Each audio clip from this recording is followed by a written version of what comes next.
দেখুন তো এই গাছটির দিকে। মনে হচ্ছে যেন কোনো শিল্পী তার তুলির আঁচড়ে সবুজ, নীল, কমলা, বেগুনি আর মেরুন রঙের খেলা দেখিয়েছেন।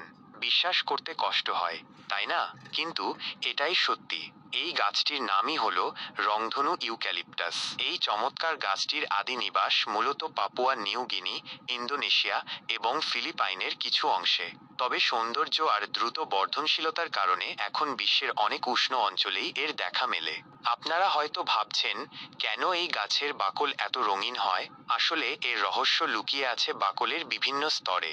রংধনু ইউক্যালিপটাসের বাকল প্রতি বছর বিভিন্ন সময় আলাদা আলাদা করে ঝরে পড়ে। ভেতরের নতুন সবুজ বাকল প্রথমে উন্মোচিত হয়, যা ধীরে ধীরে বাতাস আর সূর্যের আলোয় সংস্পর্শে এসে নীল, বেগুনি, কমলা এবং মেরুন রঙে পরিবর্তিত হয়। এই বিভিন্ন স্তরের বাকল একসাথে থাকার কারণেই গাছটিকে মনে হয় যেন রংধনুর 7 রঙে সেজে উঠেছে। শুধু বাকলই নয়, এই গাছের পাতাও বেশ আকর্ষণীয়। লম্বা, ডিম্বাকৃতির পাতাগুলো দেখতেও বেশ সুন্দর।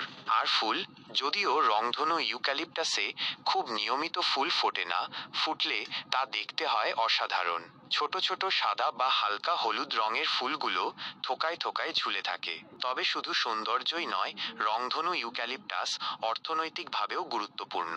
এর কাঠ বেশ শক্ত এবং টেকসই হওয়ায় এটি নির্মাণ কাজে এবং কাগজ তৈরির শিল্পে ব্যবহার করা হয়।